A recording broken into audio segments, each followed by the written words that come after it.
Certains historiens ont qualifié le mouvement des enclosures de révolution des riches contre les pauvres. Du XVIe siècle au XIXe siècle, une série d'actions politiques et juridiques aboutirent dans l'Europe entière à l'enclosure des terres communes. De ce fait, des millions de paysans furent arrachés à leurs terres ancestrales et contraints de s'exiler dans des villes où, avec un peu de chance, ils pouvaient survivre grâce à un emploi salarié. À la fin du XVIIIe siècle, début XIXe siècle, le développement de l'industrie textile entraînait une demande croissante de laine qui rendait l'élevage de moutons de plus en plus lucratif. Avec l'appui financier d'une classe bourgeoise émergente, composée de riches marchands et de banquiers, les propriétaires terriens entreprirent d'acheter des terres communes pour les convertir en pâturage à moutons. Les hommes n'appartenaient plus à la terre à présent, ils la possédaient comme une marchandise. Les anciens voisins devinrent des salariés ou des sous-traitants. La notion de réciprocité fut remplacée par celle de salaire horaire. Là où les gens mettaient leur labeur en commun, ils se mirent à vendre leur temps et leur force de travail. Les êtres humains en vinrent à considérer leurs semblables et l'intégralité de leur environnement en termes purement marchands. Tout et tout le monde, ou presque, pouvait désormais s'acheter, à condition d'y mettre le prix. L'enclosure des terres a été rapidement suivie par une enclosure d'une partie des océans, de l'espace aérien et plus récemment du spectre hertzien. Aujourd'hui, de vastes étendues maritimes à proximité des côtes sont louées à bail, de même que l'espace aérien transformé en couloir de circulation et les fréquences hertziennes affermées à des sociétés privées de radio, de téléphone, de télévision et de communications informatiques.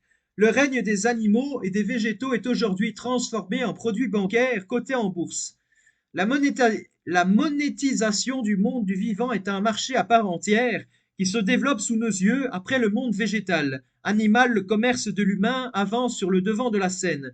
La procréation naturelle est en voie de disparition, la transformation de l'humanité est activée.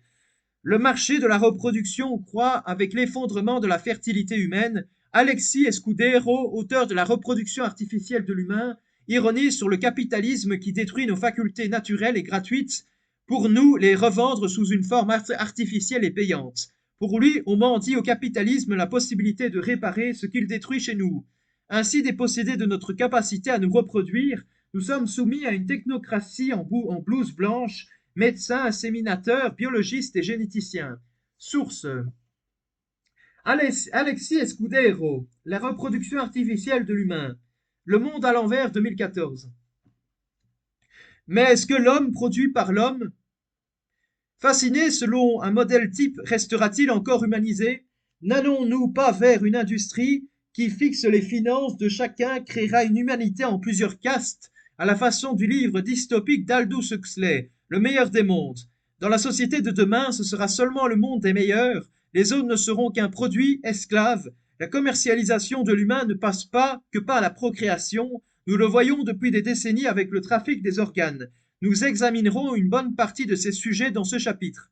L'indisponibilité du corps humain est un principe ancien du droit qui a trouvé au travers des lois du 29 juillet 1994 dites de bioéthique une consécration indirecte dans le Code civil. En effet, l'articulation de quelques articles nouvellement insérés au Code civil par cette loi permet de renforcer son effectivité, nullité des conventions visant à donner une valeur patrimoniale au corps humain, nullité des conventions portant sur la gestation ou sur la procréation pour autrui.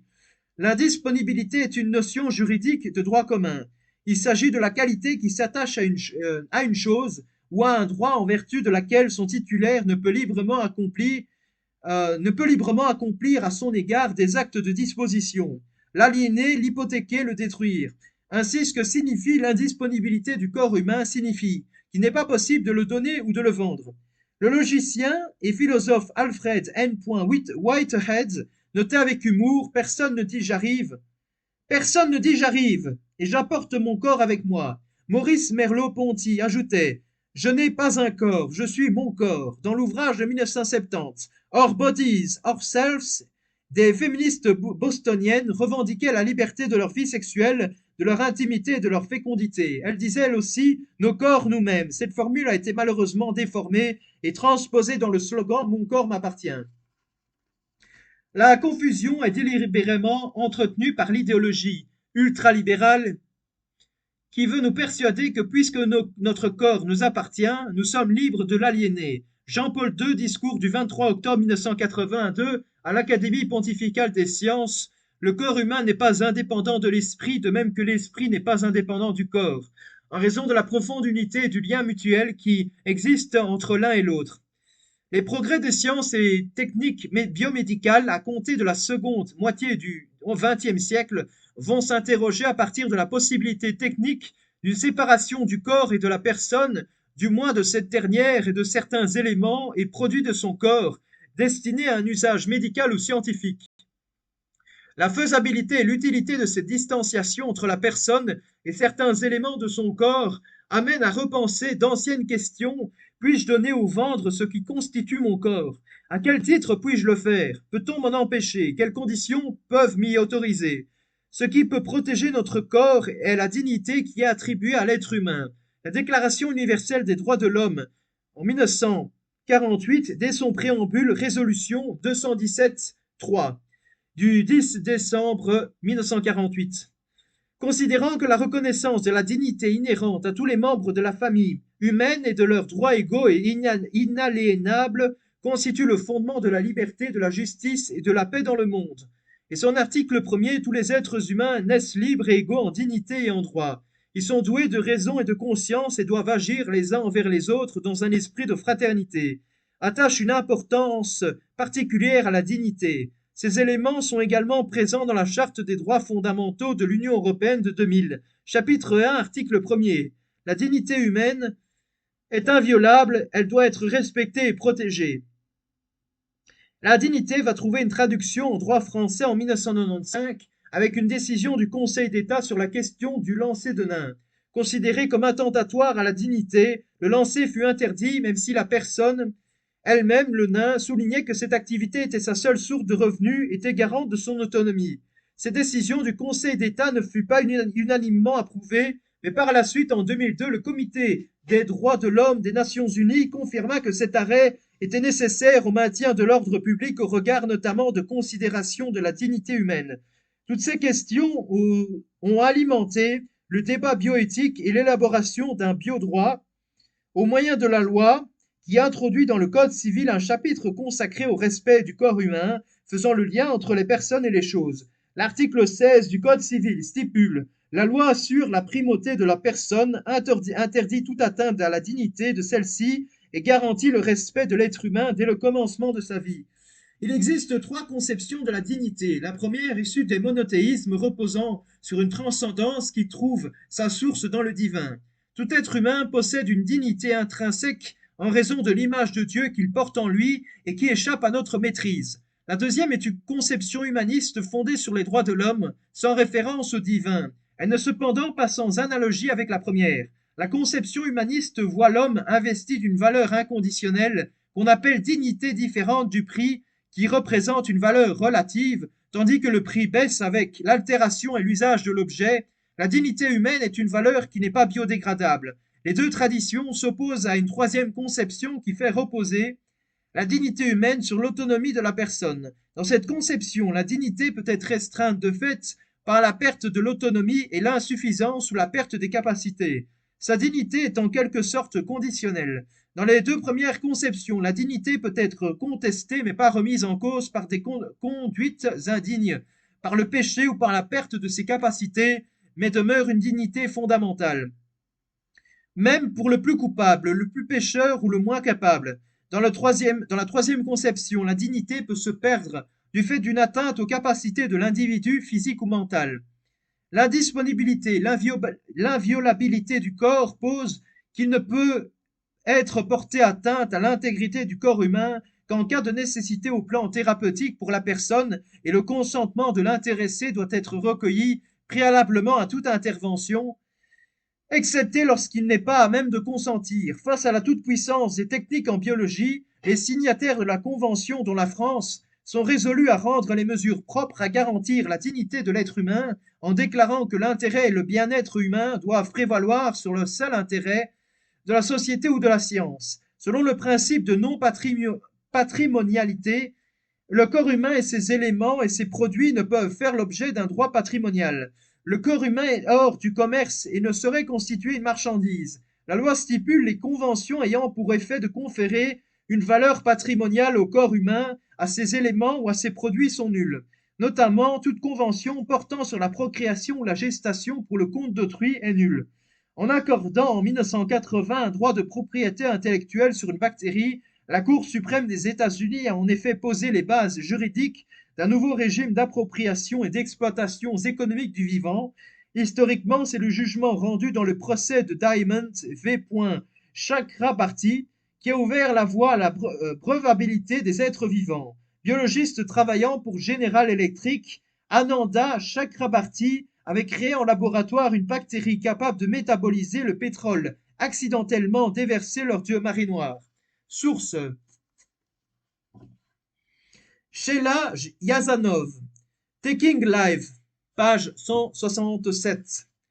En 1971, le microbiologiste indien Ananda Chakrabarty, alors salarié de la société General Electric, voulut dépenser un brevet auprès du Patents and Trademark Office, ou PTO, l'équivalent américain de l'Institut national pour la propriété industrielle.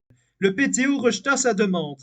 La loi américaine interdisant de breveter des êtres vivants, pour motiver son refus, le PTO rappelait que les rares brevets concernant des êtres vivants, en l'occurrence des végétaux, à reproduction non sexuée, n'avaient été accordés que suite à un vote du Congrès autorisant cette exception. Chakrabarty, le General Electric, fit appel à la décision du PTO devant la Cour d'appel des douanes et brevets.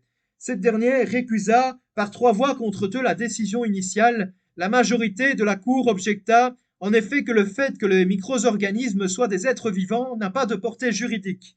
Les juges précisèrent même que le micro-organisme breveté ressemblait davantage à des composés chimiques inanimés tels que les réactants, les réactifs et les catalyseurs qu'à des chevaux, des abeilles, des framboises ou des roses. La même année où la Cour suprême des États-Unis reconnaissait un droit de propriété intellectuelle sur un organisme vivant, le Congrès américain adoptait le Bayh-Dole Act, qui autorisait le brevetage de découvertes réalisées grâce à des fonds publics, y compris des gènes et d'autres formes de manipulation du vivant dont les lignées cellulaires. En 1994, une petite start-up dénommée Myriad Genetics séquença l'ADN de 2 gènes à l'origine de prédispositions de cancer du sein et de l'ovaire. Ces sociétés avaient déposé des brevets aux États-Unis et en Europe sur des séquences d'ADN isolées, ADN naturel des cellules dont des segments ont été isolés, des séquences d'ADN complémentaires, brins d'ADN synthétisés et que l'on ne retrouve pas telles quelles dans le corps humain, et des méthodes diagnostiques fortes de ces brevets délivrés, Myriad avait refusé d'en concéder des licences, verrouillant ainsi l'accès à la réalisation de tests génétiques dont elle s'assurait ainsi le monopole. Les brevets en cause ont été attaqués. Aux États-Unis, la question principale était de savoir si l'ADN isolé constituait un objet brevetable au sens de la législation 35 USC 101 et s'il n'était pas exclu comme étant un produit de la nature. Après avoir décidé en première instance de la non-brevetabilité de l'ADN isolé et de la nullité de l'intégralité des brevets, le Federal Circuit en appel a décidé puis confirmé que l'ADN isolé constituait un objet brevetable, car n'existait pas tel quel dans la nature,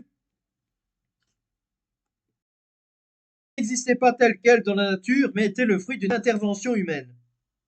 Par son arrêt du 13 juin 2013, la Cour suprême américaine a pris une position intermédiaire en décidant qu'un segment d'ADN d'origine naturelle est un produit de la nature et ne peut pas être brevetable simplement parce qu'il est isolé.